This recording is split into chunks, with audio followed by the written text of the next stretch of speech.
buenas y cálidas tardes, la verdad, bastante cálidas. Hay un reclamo aquí de ventiladores por parte de los jurados y creo que llegará en algún momento. Tengan paciencia, pero vamos a comenzar ya.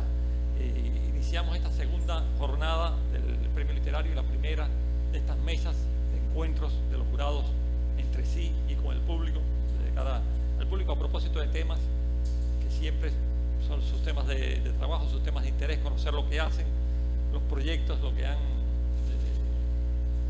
su trayectoria, en fin, un encuentro en este caso con los jurados de literatura testimonial. Pusimos este título de Para dar testimonio, por supuesto en alusión a las conocidas palabras de Eliseo Diego, de que no se nace por azar en un sitio o en otro, sino para dar testimonio. Y ellos de alguna manera, cada uno a su modo, han dado testimonio de su tiempo, de su manera de ver el mundo.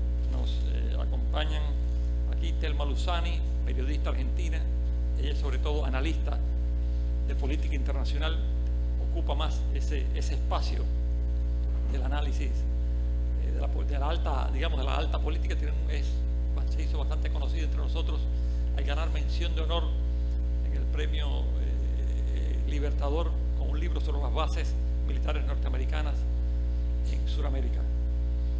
Nos acompaña también Cristian Valencia de Colombia, más apegado al género la crónica, uno de los géneros de larguísima tradición en América Latina, por lo menos desde el siglo XIX, pero que en las últimas décadas ha tenido importantes cultores e importantes publicaciones que han acogido crónicas. Tiene un hermoso libro que se llama Don Quijote, ahorita lo mencionas porque se me olvidó ahora el título, hermoso seguidor, como Don Quijote anda en burro y otras crónicas, algo así, que publicó Tusquets, una selección de sus crónicas. Él ganó el premio también, otro premio en Colombia, Simón Bolívar de Periodismo del 2016, por el conjunto de sus crónicas de opinión y de análisis. Y tiene también, por cierto, estaba en la librería del Fondo de Cultura Económica, la librería de Tuxpan, un librito de la colección Hojas al Viento, con una hermosa crónica de Cristian sobre Gaitán, sobre Jorge Eliezer Gaitán, y la sobrevivencia, la permanencia de Gaitán en los muros de las ciudades. Y finalmente Ricardo Riverón Rojas, ya mucho más conocido por todos nosotros, una larguísima obra, tiene como periodista, como escritor, como crítico, como editor, en fin, una larga trayectoria desde Santa Clara, asociado también con la revista Signos. El otro día alguno de los invitados me preguntaba si existía todavía la revista Signos, aquella célebre de Feijó, aunque no es la de Feijó, de alguna manera lo sigue siendo, y también Riverón estuvo asociado a esa revista. Ellos van a hablar cada uno de lo que consideren, de las experiencias, y inmediatamente, esto no estaba en el programa original, pero se sumó, y ya lo ven en el programa que tenemos en la última, de hace una semana, Oliverio Coelho, que debe estar por acá, el narrador Oliverio Coelho de Argentina, trae un libro, han hecho un libro sobre Haroldo Conti, sobre la obra de Haroldo Conti, la obra periodística, y lo presentaremos inmediatamente después de esta mesa. Ya hablaré sobre eso más adelante, pero bueno, quería una compilación de los textos periodísticos de Conti. Pero bueno, sin más preámbulo, por favor, Telma, adelante. Bueno, muchísimas gracias. Buenas tardes a todos. Muchísimas gracias a Casa de las Américas. En especial voy a dar testimonio de este momento justamente emocionante para mí, porque pensar que soy jurado como lo fue Alejo Carpentier, que ayer justamente lo recordamos de una manera tan merecida, bueno, Julio Cortázar o también Mario Benedetti o Nicolás Guillén, en fin, estar en ese lugar realmente es un gran honor y un gran compromiso. Así que eso es el primer punto que quería destacar. Y después también pensar en Casa de las Américas, no solo como esta oportunidad que tenemos ahora de intercambio, de diálogo con colegas, con compañeros, con intelectuales, sino también esa consigna, ese mensaje de Casa de las Américas que pone a la cultura en el lugar central de la batalla que tenemos que dar por un mundo mejor, por un mundo más equitativo, ¿no? Y esa batalla cultural, podemos decir hoy, creo que está más álgida que nunca. Pienso yo que me ocupo de la política internacional, estos neonazis, por ejemplo, ¿quién nos hubiera dicho que no estaba enterrado, por ejemplo, el caso del nazismo, ¿no? ¿Cómo nos engañaron? A veces me pregunto, ¿cómo un señor como Vladimir Zelensky, que es el presidente de Ucrania, que es judío, puede estar dándole aire, armas y luz verde a los neonazis de Ucrania? Entonces, ¿cómo no era que los judíos y los nazis estaban en bandos diferentes, que uno exterminó al otro? O sea, estamos en un mundo realmente no solo en transición, sino en un mundo de mucha confusión, donde yo creo que el tema de los que llamo de alguna manera tanques de comunicación, no tanques de pensamiento, sino los tanques de comunicación, son armas fundamentales de lo que está pasando ahora, en este momento, para hablar en términos militares o en términos de defensa, en el terreno, ¿no? En el terreno estamos viviendo una guerra en donde los medios de comunicación y la cultura tienen un lugar central. Por eso yo quería subrayar esto, porque me parece que este lugar es el que nos está diciendo permanentemente la cultura está en el centro de todas las batallas. Y un poco para hablar de mí, bueno, saben que vengo de Argentina, así que nunca me aburro, porque en el país pasan siempre muchas cosas. Y bueno, cuando terminé la escuela secundaria decidí estudiar letras. En ese momento había una dictadura, que era la dictadura del general Lanús, el año 71, y me recibí en el 77, así que atravesé desde la dictadura de Lanús, vino el gobierno de Cámpora con un gran cambio, donde dejamos toda la literatura tradicional y pasamos a ver a Barthes, a Derrida, a leer el Ulises, que antes no se leía en la facultad, a recibirme en otra dictadura, que fue la dictadura de Vilela en el año 77, como ustedes saben, la más cruenta que vivió nuestro país. Así que ya de formación puedo decir que la facultad fue lo que me incentivó, no solo la participación política, sino también esto, ¿no? La participación en la cultura. En los primeros años posteriores, ya en los años 80, trabajé para un gran editorial que se llamaba Centro Editor de América Latina, una gran editorial dirigida por Boris Spivakov, en donde se hacían libros de altísima calidad, de difusión popular y muy baratos. En muchos casos, como el que yo estuve, que era capítulo de la literatura argentina, se vendía incluso en los kioscos de diarios, que en Buenos Aires, por ejemplo, hay uno más o menos en cada esquina. Y bueno, ahí escribí sobre Olga Orozco, la poeta, Ricardo Molinari, sobre Manuel Castilla, el salteño, sobre la generación del 40. Bueno, por suerte me tocó hacer muchos capítulos, o sea, el capítulo consistía en una biografía importante, análisis crítico, y un libro del autor. Pero luego, mientras tanto daba clases en la facultad, pero como con eso solo no podía vivir, yo tenía ya 2 hijas a las que tenía que mantener, entonces empecé a ser correctora, corrección de estilo, y finalmente terminé trabajando en un diario que se llamaba Tiempo Argentino, primero como correctora y después en el suplemento cultural. Mi primer trabajo en el suplemento cultural fue la muerte de Juan Rulfo, fue la necrológica que tuve que hacer justamente el día en que él falleció.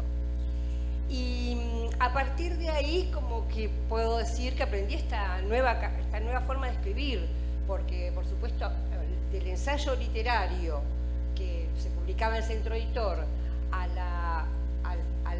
al suplemento cultural, que sale una vez por semana, que tenemos una hora límite para entregar, donde no podemos ir a la biblioteca a hacer todo el tiempo de investigación que queremos.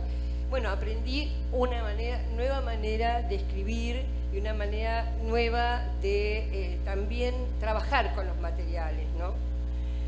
Posteriormente, el diario ese que trabajaba yo, Tiempo Argentino, cerró, quebró, nos quedamos en la calle, y ahí me encontré trabajo en el diario Clarín, que es uno de los diarios más importantes de la Argentina, un diario, lo que llamamos un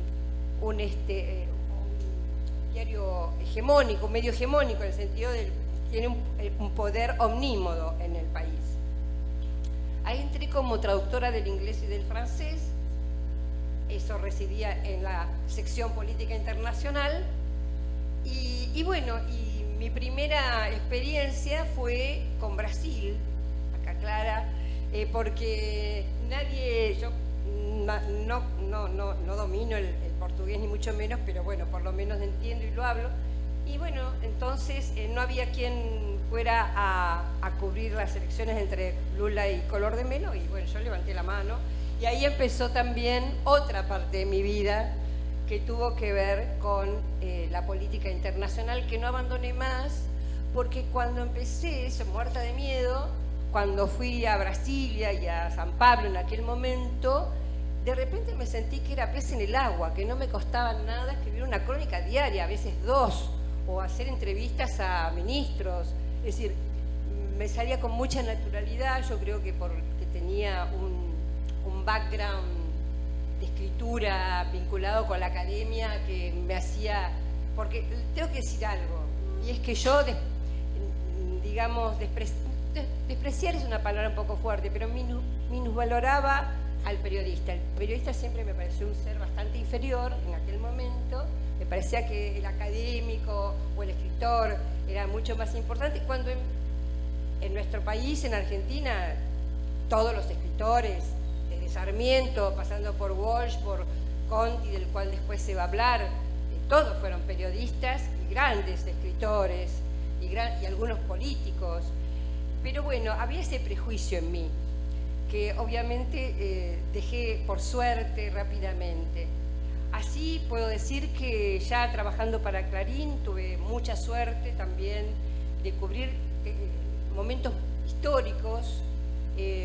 Cubrí la caída de la Unión Soviética, cubrí varias guerras, por ejemplo la guerra de India y Pakistán, después más adelante la del Líbano y Israel, bueno, el pasaje de Hong Kong a China, más allá de en América Latina un montón de momentos históricos, como el caso de Lula.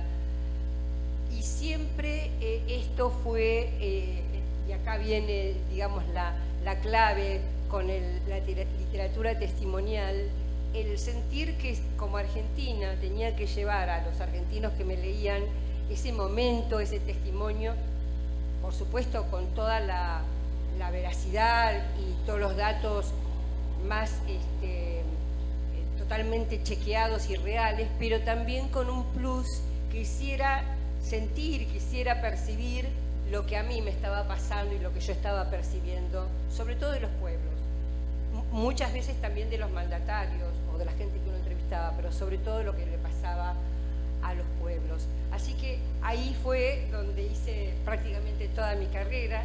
Mi último libro, publiqué varios libros sobre Venezuela, sobre la revolución bolivariana, el que mencionó Jorge, sobre las bases militares, y mi último libro fue sobre, compilé las crónicas que hice durante casi 10 años en Rusia, primero en la Unión Soviética y después en Rusia y en Ucrania. Las compilé antes de que empezara esta operación militar especial, o sea que todavía no se sabía que iba a haber guerra, pero fue realmente un ejercicio interesantísimo en ese sentido, porque trataba de entender cómo habíamos llegado acá 30 años después. Esa fue la pregunta que yo me hice al escribir, al compilar las crónicas. ¿Cómo hemos llegado acá?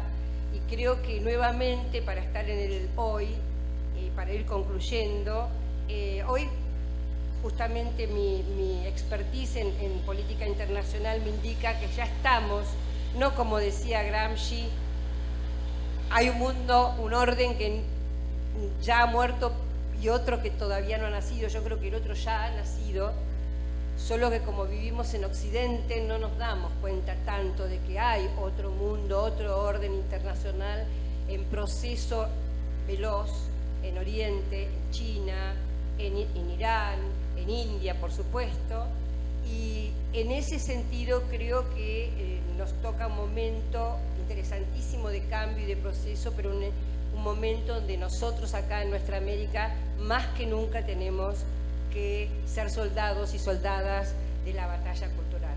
Eso creo que es fundamental porque nos esperan tiempos difíciles, interesantes, y donde tenemos que luchar por lo que queremos, que es un mundo mejor. Así que bueno, nada, muchas gracias.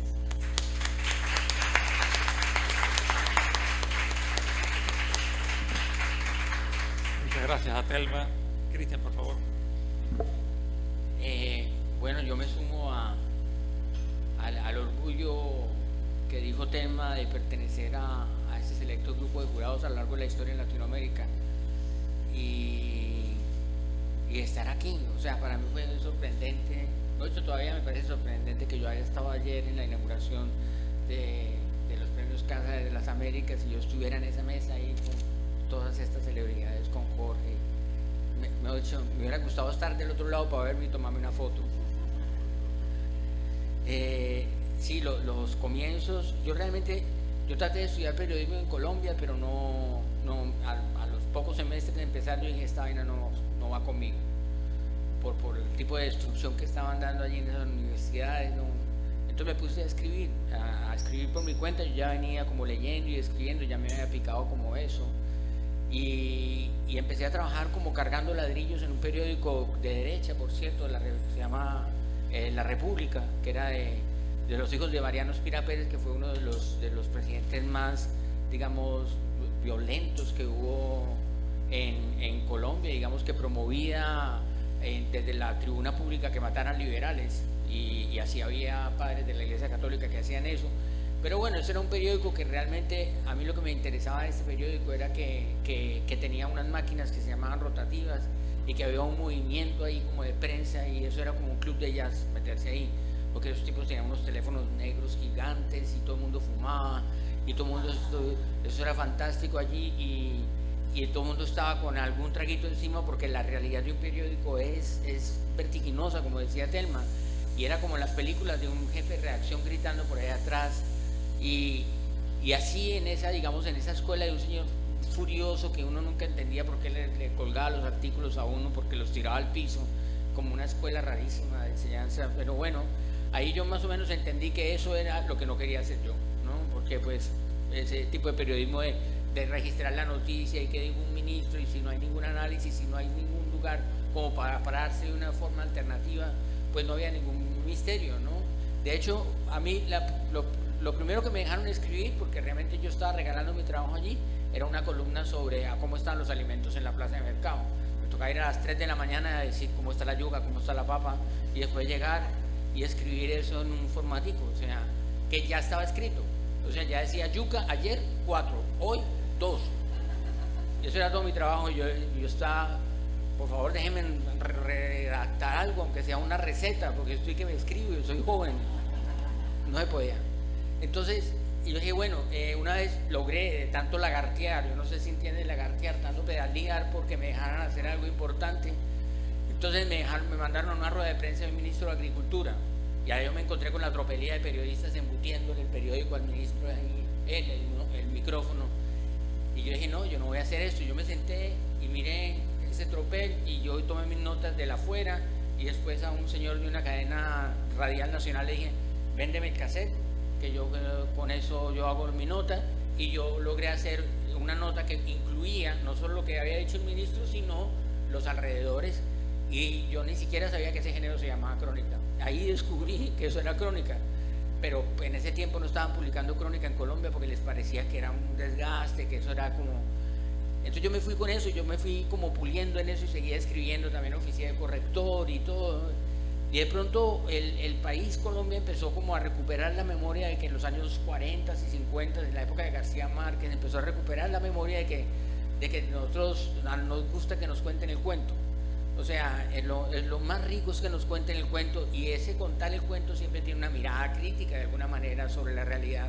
Entonces empezaron a haber medios en el país que daban posibilidades y que le daban a uno la posibilidad de escribir desde un lugar personal, y no tanto personal, sino no pocos colombianos tienen la oportunidad de salir a viajar por ese territorio tan complicado, lleno de todos los ejércitos del mundo están allí.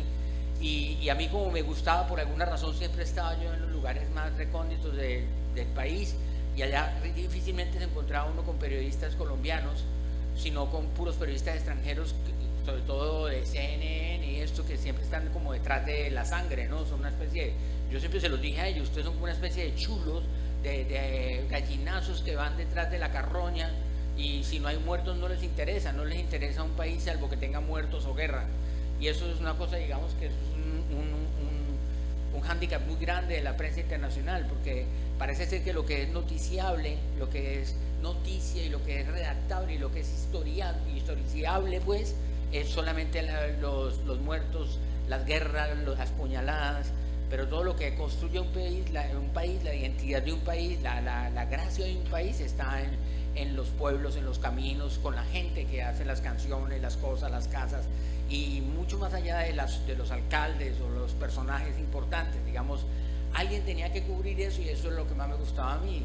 Entonces ya teníamos muchos periodistas dedicados a lo grande, a lo muy vistoso, a entrevistar a las personalidades para sacarle las verdades, y yo me encargaba de ir más o menos por esos territorios de violencia, buscando lo que quedaba de paz en cada uno de esos hogares. Y siempre les decía a estos periodistas internacionales que yo no era un periodista de guerra, yo soy un periodista de paz, yo soy un periodista que va en busca de lo que hay de paz. Insisto, incluso Vera Grave, una muy amiga mía que fue comandante del grupo M19, ella decía, decíamos juntos que debajo de toda esa balacera que parece Colombia desde afuera, que eso parece una lluvia de punto 30, pues hay un país que tiene que hacer arepas para comer. Tiene que hacer arepas, tienen que cocinar, tienen que conversar en las cocinas, tienen que hacer, los caminos se hacen realmente caminándolos, no realmente hay que esperar allí a que venga alguien a construir para... Entonces empezaron a haber una serie de lugares en donde poner este tipo de crónicas, y de alguna manera salí afortunado porque como yo venía de la literatura también, yo tenía un plus más, y en este caso sí debo decirlo porque los periodistas que nombró Telma Uritica, claro, los periodistas la mayoría eran como de academias de periodismo que les enseñaban esa bobería de quién, cuándo, cómo, dónde y por qué. Con esa vaina no va uno para ninguna parte, no. Entonces ellos sí tenían eran un poquito como una deformidad intelectual, no podían llegar a nada. Entonces yo sí quería desarrollar ese tipo de preguntas que se hace todo el mundo sobre la realidad.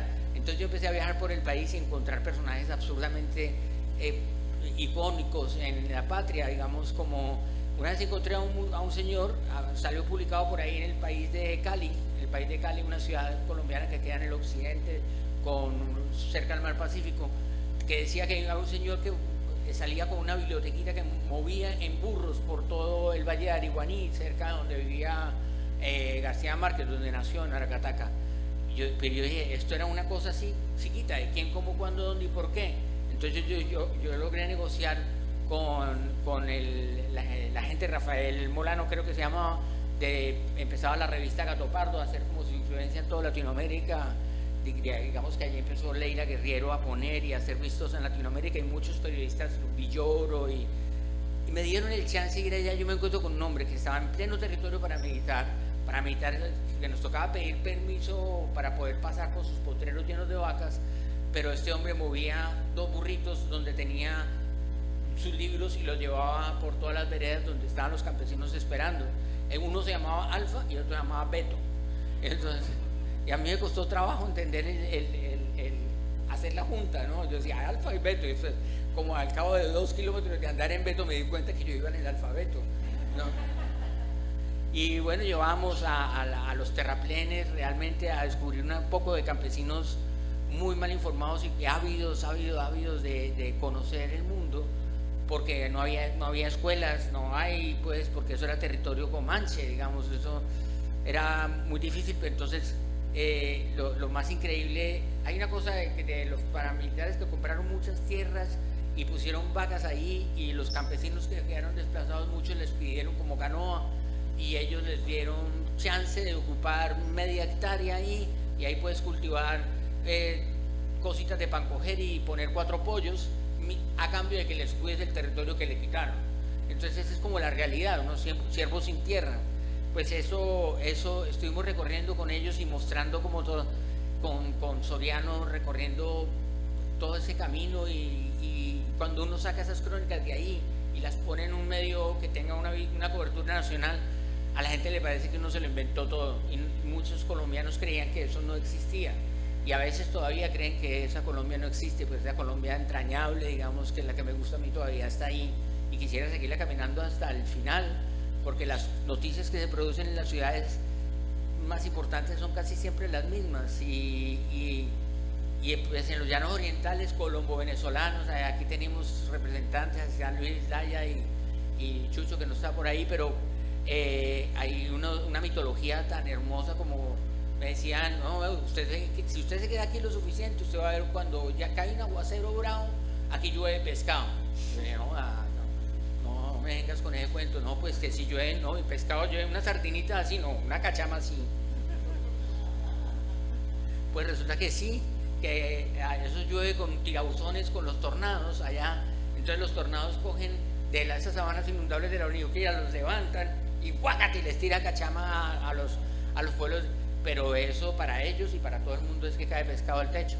Y bueno, o sea, realmente he visto brujos en esos llanos sacándole nuches a los animales, unos gusanos a las vacas, con un Padre Nuestro ahí rarísimo que ellos inventan y ellos dicen ta y empiezan a salir los gusanos, les salen esos gusanos como echados. Toda esa Latinoamérica, digamos, profunda está todavía ahí y falta mucho por contar y a mí es la que más me gusta contar y es la que quisiera seguir contando y por eso estoy aquí, eso es lo que escribo, es lo que me gusta.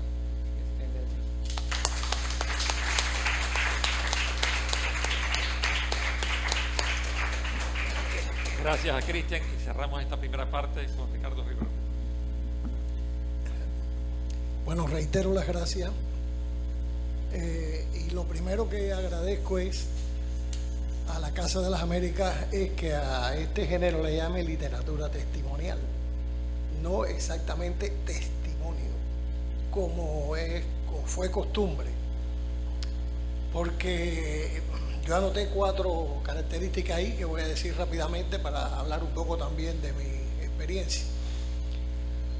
¿Qué cosa es la poesía escrita en primera persona sino testimonio?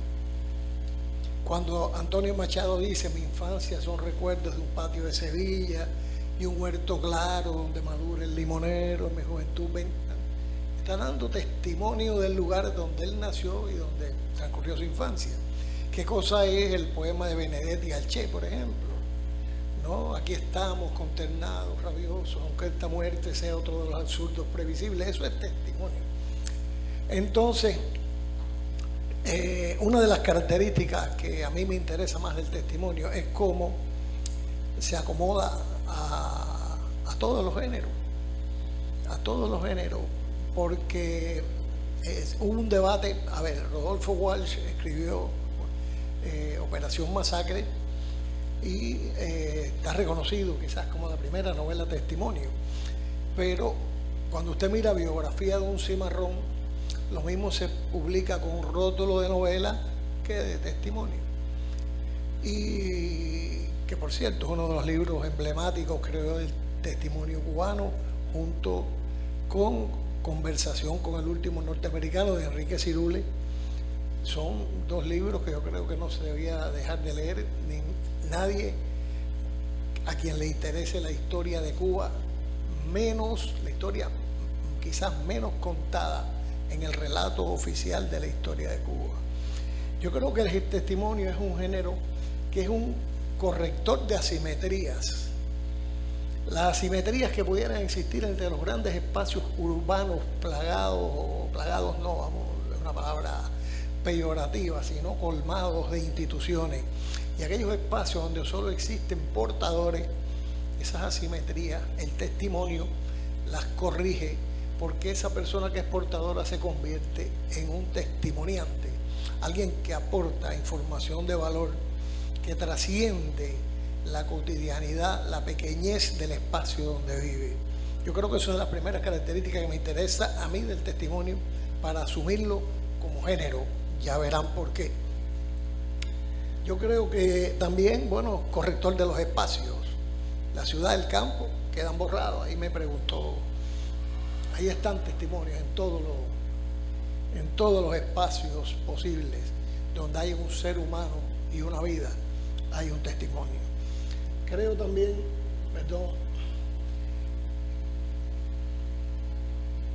que es un gran corrector del relato histórico oficial también. Un gran corrector porque hay mucho relato contado sobre la historia de los países y en torno a eso hay relatos no contados. A ver, ¿quién sabe qué hablaron Martí y Maceo la de Majagua? Eso no se sabrá. En la Mejorana, eso no se sabrá. No se sabrá. Sin embargo, ¿cuánto se ha especulado en torno a eso? Pero, por ejemplo, ¿cuánto guajiro, los venezolanos que están aquí, ya yo les aclaré, porque bueno, está la guajira allá, los guajiros aquí son las personas del campo, ¿cuánto guajiro analfabeto o poco letrado ha dado testimonios históricos de valor? Ha dado testimonios históricos de valor. Hay que ver el documental Mi hermano Fidel, por ejemplo, para hablar ya no de la literatura, sino del audiovisual. Es, ya dije, reivindicador de la mixtura genérica, es reciclador de los lenguajes con prioridad en lo oral, en la oralidad, en la recreación de la oralidad, un poco la construcción de eso que llaman la voz testimonial, ¿no? La voz testimonial. Usted está recibiendo lo que dice Esteban Montejo, el cimarrón de Barnet, y lo está escuchando hablar. Igual que al norteamericano que entrevista a Cirule, que por cierto el cimarrón, hoy lo comentábamos con Chucho, tiene una continuidad en un libro cubano poco difundido que se llama Reyita, un libro de testimonio que escribió Daisy Castillo Rubiera. Fue Pensión Casa, pero después un libro, yo creo que es un libro que es continuador de esa manera de abordar el testimonio. Ese personaje que no es nadie, que solo es una mujer negra de Santiago de Cuba, cuyo marido era blanco y tenía otra familia no se sabe dónde, y cómo los avatares que vive esa mujer y cómo su actitud la podemos ver y llega a ser épica. Llega a ser épica la actitud de Reyita, cómo ella enfrentó, cómo crió a esos hijos de aquel personaje. Yo creo que también es la modalidad, vamos a llamarle modalidad, por una convención, modalidad genérica, que junto con la poesía, y me perdonan otros cultivadores, mejores servicios ha prestado a los procesos revolucionarios, los procesos de subordinación contra los grandes poderes. Creo que el testimonio y la poesía están ahí, en mi experiencia de lector. Ahora, sobre los testimonios que yo escribo, yo tengo una influencia, yo vivo en una ciudad del interior de Cuba. Hay una influencia muy poderosa de una persona que se llamó Samuel Feijó, que no escribía precisamente testimonio. Escribió la novela Juan Quinquín en Pueblo Mocho, pero que es testimonio de toda una cultura campesina de un pequeñísimo Pueblo Mocho, que Pueblo Mocho no es un invento, existe Pueblo Mocho en el Escambray, con los circos que llegaban, con toda esa vida, todo ese folclore. Yo contaba hoy una anécdota a los venezolanos. Yo conocí a Feijó cuando yo era apenas un imberbe, casi lo soy todavía, ¿no? Pero un imberbe muchacho que estudiaba el preuniversitario, y él me hacía me encargaba trabajos a mí, porque sabía que me gustaba la literatura. Y un amigo común, Veguita, iba con él, y alguien viene, Feijó fue la persona más irreverente, el intelectual más irreverente. Bueno, uno, no sé, Virgilio Piñera, y él puede. Iba Feijó y viene un señor y le dice: oiga, Feijó, mire, quiero conocerlo como yo lo admiro, yo he leído su Juan Quinquín, he leído su poesía, que es una alta poesía, era un hombre de campo. Sus décimas, dice Feijó, un momento, no lo podemos atender, porque ahora vamos para el velorio de la viejita que nació muerta. Ahora imagínense. Y la persona se quitó el sombrero, y todavía hay quien no cree, o sea, se creyó aquello. Entonces esa persona que dirigió la revista Signo, de la que habló Jorge, que fue una revista que recogió todo, hizo una recopilación de todas las expresiones esas.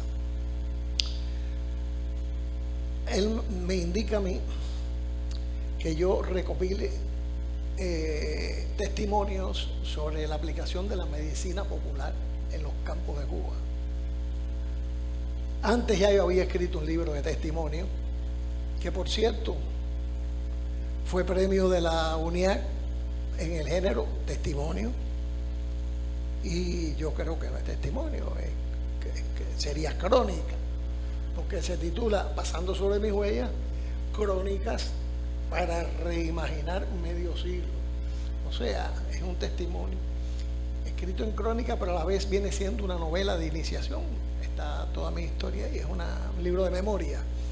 Pero Feijó me encarga de recopilar todo eso. Yo empiezo a recopilar los vecinos, yo caminaba por los campos, iba, buscaba a ver cómo usted cura la papera, cómo usted cura el sarampión, cómo usted cura las hemorroides. Simpática la cura de las hemorroides, eso de sentarse sobre un raíl de línea en la mañana, óigame, y que la persona diga, sí, pero el raíl tiene que estar acostado, ¿no? Entonces, imagínense, toda esa recopilación que yo hice. Incluso comenzó con un testimonio que me da mi propia madre. Empecé en mi casa. Yo soy asmático y tenía 11 años, mi mamá me daba los ataques de asma, me pasaba una plancha caliente por el pecho y un cepillo por la espalda para aliviarme. Y cuando me lleva al médico un día, porque tenía un ataque de asma muy fuerte, el médico le dice, doctor, ya yo le pasé la plancha y el cepillo y el niño no se alivia. Dice él, porque tenías que almidonarlo también, ¿no? Entonces, ese libro mío que se llama El ungüento de la Magdalena, humor en la medicina popular cubana, entre paréntesis, ¿por qué existe y por qué es así? Cuando ya yo tenía recopilada no sé cuántos relatos, se publica en Cuba un libro maravilloso que es El folclore médico de Cuba, de José Sebane Gallo, ya fallecido, un libro que para lo que es debió tener muchas más ediciones. Entonces me percato de que Sebane se centra en la terapéutica. Ahí están realmente las curas de todo lo que estoy siguiendo el reloj. Entonces yo dije, yo no puedo hacer esto se hizo. He perdido el tiempo. Cuando me percato digo, pero yo puedo hacerlo desde la óptica del humor. Y es cuando le incorporo esta intención a todos aquellos testimonios. Por eso ustedes encuentran un primer capítulo que es curas por contactos inocuos, que son las cosas que usted se junta y no le pasa nada. Están las curas por contactos iatrogénicos, invasivos y crueles. O sea, untarse ají picante en el ano para curarse la hemorroides, eso es absolutamente invasivo. Curas por sustos, escarmientos y engaños. Curas escatológicas, coprofágicas y venenosas. Curas por ingestión de cocimientos, patentes y platos, y curas inclasificables. Y en esas curas, bueno, no les puedo contar esto. El libro ya ha tenido 3 ediciones que están agotadas. Ahí yo me percaté de que un testimonio no siempre es aquel que narra hechos épicos de alta jerarquía. Cerca de Feijó me percaté de eso, porque existe esos testimonios también. Esa es otra manera de dar testimonio. Ahí están Reto a la Soledad, que me parece un magnífico libro, del coronel Orlando Cardoso Villavicencio. Ahí está Descamisado de Enrique Acevedo, que es un libro también absolutamente irreverente de testimonio. Entonces, me centro más aún en la idea de que el testimonio no es, o la literatura testimonial no es exactamente un género, es una intención que se le puede dar a cualquier género. Quizá la posmodernidad, no estoy descubriendo nada, ya le dio categoría a esto, pero sí existe una literatura testimonial que pretende dejar registro. Yo creo que la oralidad, la reproducción de la oralidad le es imprescindible, y la cercanía con el lector le es imprescindible, y por eso seguí escribiendo crónicas junto de la mano de Laidy Fernández. He publicado otros libros de crónica, Irrelevancia Crónica, Manías Crónicas, La Aldea Letrada. Entonces, es algo de lo que no puedo despegarme. Y mi poesía cada día se ha vuelto más testimonial. Entonces, definitivamente soy un poeta no renegado, sino que incorpora el testimonio a su manera de ser, a su vida, a su estética, y que no lo voy a abandonar porque es el género que realmente, o la modalidad genérica, como decía, que más disfruto escribiendo. Esas son las cosas que yo voy a decir. Muchas gracias.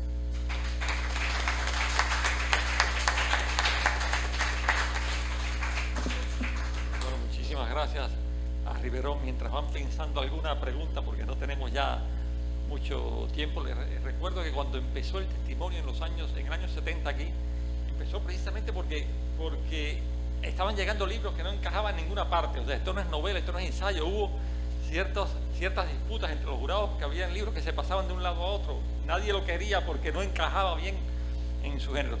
Y hubo una gran discusión en que estuvieron Ángel Rama y otras personas. Dijeron, bueno, esto es algo nuevo, evidentemente. Y la primera definición, la primera vez que se convoca el testimonio, no se explica lo que es, sino lo que no es. Y hay una larga cosa. El testimonio no es exactamente el reportaje, porque tiene tal cosa, no es exactamente tal cosa. Y así el testimonio se llegaba por negaciones. Entonces todo el mundo más o menos tenía una idea de lo que era, de lo que no era, pero no estaba claro lo que era. Y poco después algún tiempo después, cuando ya parecía que estaba santificado, canonizado el testimonio, empezaron a llegar libros, o siguieron llegando libros que no encajaban en eso que entendíamos como testimonio tradicional, biografía de un cimarrón. Llegaban libros que no eran ese. Entonces, bueno, evidentemente hay que ampliar esto a literatura testimonial. Así fue que surgió, porque lo impuso la realidad. O sea, la realidad estaba demostrando que es un género bastante, le decimos ahora categoría, ¿no? Bastante inasible. Todos sabemos lo que es, siempre y cuando, es como aquello de San Agustín, siempre y cuando no nos obliguen a definirlo, porque ahí empezamos a cancanear. Entonces, bueno, esa es la maravilla, el encanto mayor, yo creo, de este género. Se ven en ustedes tres que no tienen en principio nada que ver entre sí, de sus trayectorias, sus caminos, y sin embargo cada uno aporta a ese macrogénero, a esa categoría. No sé, alguna pregunta que haya. Sí. Estaba pensando que cómo ven ustedes la relación de esa literatura testimonial y cosas como las que escribe Anya Knoll o William Gordon, son como experiencias vitales convertidas en lo que podría ser una gran novela. No sé si Cristian. A cualquiera. Sí. Dentro de esa literatura testimonial, entraría para ustedes los géneros que cultivan algunas de estas escritoras como Natalia, como Vivian Gornick, la misma Anya Knoll, ¿no? Que escriben con experiencia. Autoficción. Lo que llamamos autoficción, pero que realmente está basado, anclado totalmente en la realidad, pero vuelto literatura. Volvemos a lo que decía Jorge. Lo que no es. Lo que no es, a ver, un testimonio para mí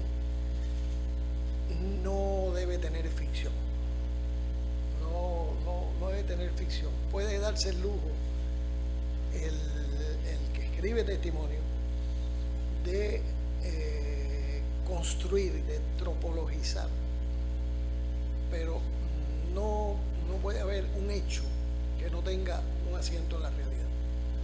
Es lo que yo creo. Por eso yo pensé que preguntabas por Natalia Bolívar, por los orichas en Cuba y eso. También eso puede ser testimonio, pero hay novelas que muestran un aire testimonial.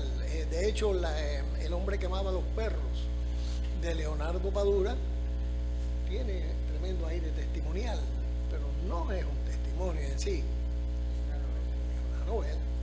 Evidentemente no lo clasifico como literatura testimonial, como tampoco a herejes, por ejemplo.